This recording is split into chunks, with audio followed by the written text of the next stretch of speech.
Alors, bonjour mes chers élèves. Donc aujourd'hui, je vais traiter un exercice du chapitre 8 de la partie chimie. Il s'agit du dosage des règles. Mais avant de commencer cet exercice, je vais faire un petit rappel sur ce que vous avez vu en cours pour que vous puissiez suivre cet exercice. Alors, pour faire un petit rappel sur le cours, alors vous savez quel est le principe du dosage, ou qu'est-ce que ça veut dire d'abord le dosage?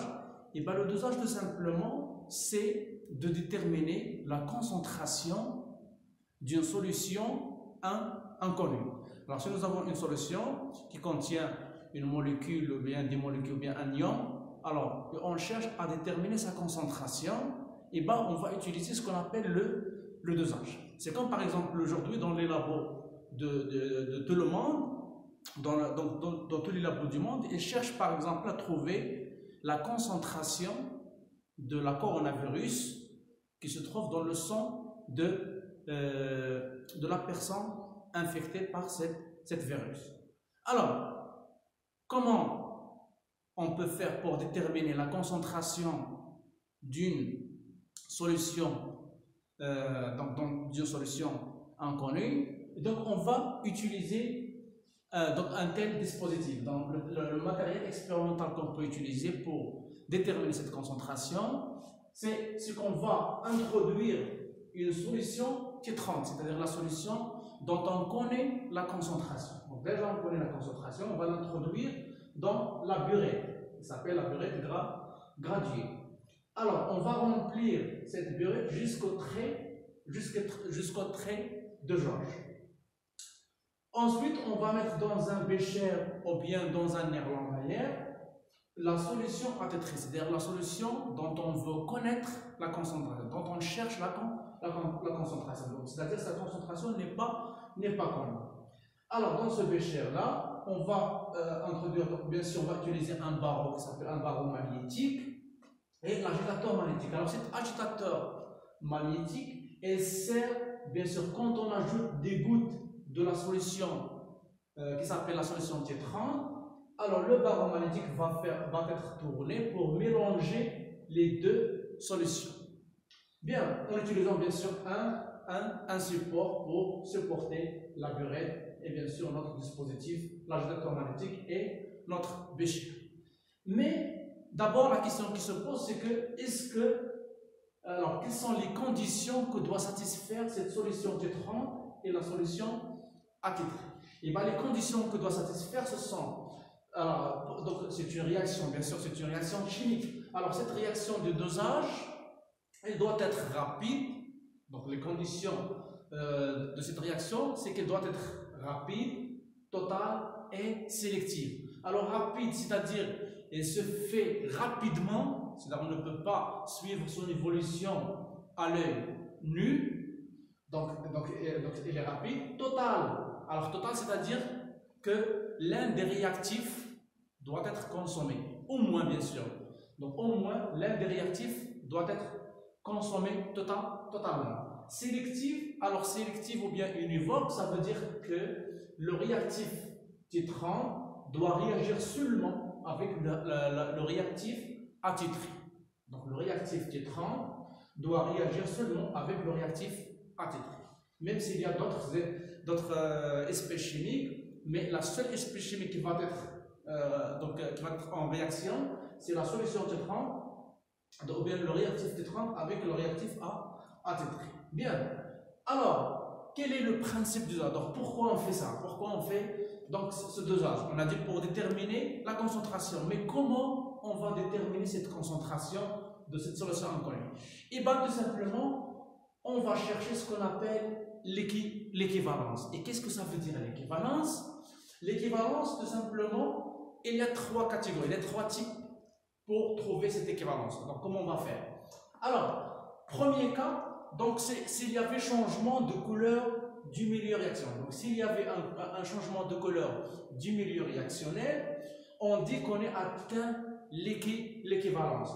C'est-à-dire, si vous avez par exemple la solution titrante ou la solution attitrée en des couleurs, donc on va y ajouter goutte par goutte, ok, ou bien des millilitres par millilitre. Alors 1 millilitre par millilitre. Alors lorsqu'on atteint un changement de couleur, c'est par exemple, nous avons ici une couleur bleue, il se transforme, quand on ajoute la solution T30, cette couleur bleue se transforme en couleur jaune ou bien rouge, etc. Alors on dit qu'on a atteint. Donc la première goutte qui va introduire le changement de cette couleur s'appelle l'équivalence. C'est-à-dire le volume ajouté s'appelle le volume d'équivalence. Ça, c'est dans le cas où il y a changement de couleur du milieu de réaction. C'est-à-dire les deux solutions T30 et T30 ont une couleur. Alors, dans le cas contraire, c'est-à-dire si nous n'avons pas ni de la couleur, c'est-à-dire la solution T30 n'a pas de couleur, et la solution AT3 n'a pas de couleur aussi. Alors qu'est-ce qu'on fait? Alors dans ce cas-là, on va passer à la deuxième solution, c'est qu'on va ajouter un indicateur coloré. Alors il y a plusieurs différents indicateurs colorés, comme le héliantine, donc le bleu de bromothymol, etc. Donc il y a plusieurs, donc l'amidon, etc. Donc il y a plusieurs indicateurs colorés. Alors qu'est-ce qu'on fait? On va ajouter cet indicateur coloré au début de l'expérience. Donc on va y ajouter cet indicateur coloré. Alors cet indicateur coloré, il a bien sûr une couleur. Il y a ceux qui n'ont pas de couleur au début. Donc ça dépend du type de la solution attitrée que nous avons dans ce bécher. Donc, cet indicateur coloré, il a donc soit qu'il va prendre une couleur si le milieu qui se trouve ici lui impose de prendre cette couleur. Sinon, il n'aura pas de couleur. Alors, mais qu'est-ce qui caractérise cet indicateur coloré? C'est que lorsqu'on ajoute la solution T30, quand on ajoute la solution T30 à un certain volume, pendant un certain volume ajouté, on observe un changement de couleur. Il se peut par exemple qu'au début, ce milieu n'a pas de couleur, même si on ajoute un indicateur coloré. Mais quand on ajoute un volume spécifique, ça dépend des réactions bien sûr qu'on fait, on observe un changement de couleur, dû bien sûr à l'indicateur coloré. À ce moment-là, ce volume, on l'appelle le volume d'équivalence. Ok?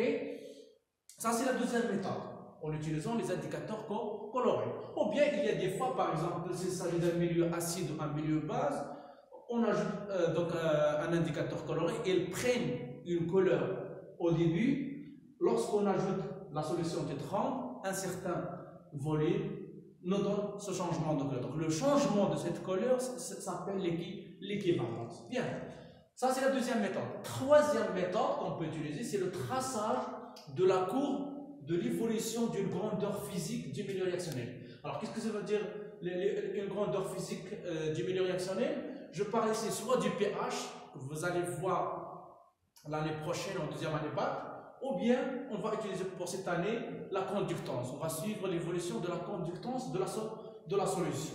Bien sûr, en fonction du volume ajouté. C'est-à-dire ici, je vais mettre le pH mètre. Donc, et je vais réagir. Donc, s'il s'agit par exemple d'une réaction acide-base, donc ici un acide et ici une base, ou bien le contraire, ici l'acide et ici une base. Alors, je vais y ajouter des petites, donc 1 ml par millilitre, et le pH mètre mesurer le pH de cette solution. En fonction du volume ajouté. Donc, je vais tracer une courbe, le pH en fonction du volume, ce que vous allez voir l'année prochaine. Ou bien, je vais utiliser le conductomètre, l'appareil de conductomètre, s'il s'agit par exemple d'une réaction d'oxydoréduction, ou bien d'une solution où il y a les ions. Parce que les solutions où il y a les ions, on peut utiliser le conductomètre pour mesurer la conductance de la solution.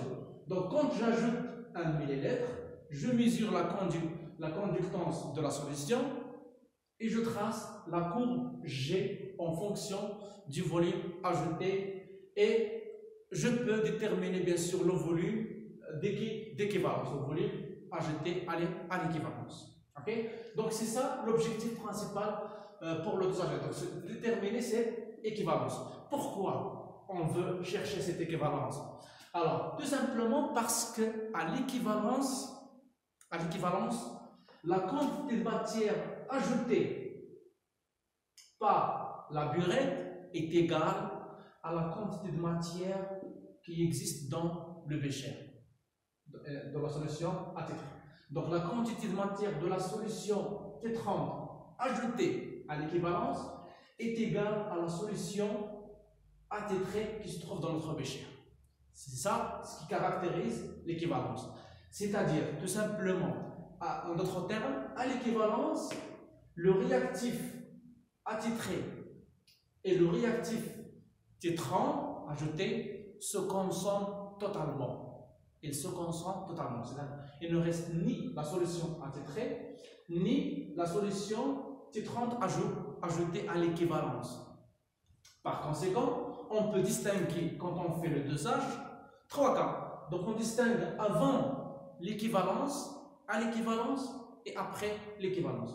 Alors, avant l'équivalence, celui qui se consomme totalement, c'est quoi? C'est qui? Pardon. Donc, c'est la solution T30, parce qu'on ajoute la solution T30 et donc la quantité ajoutée réagit totalement avec la solution AT3.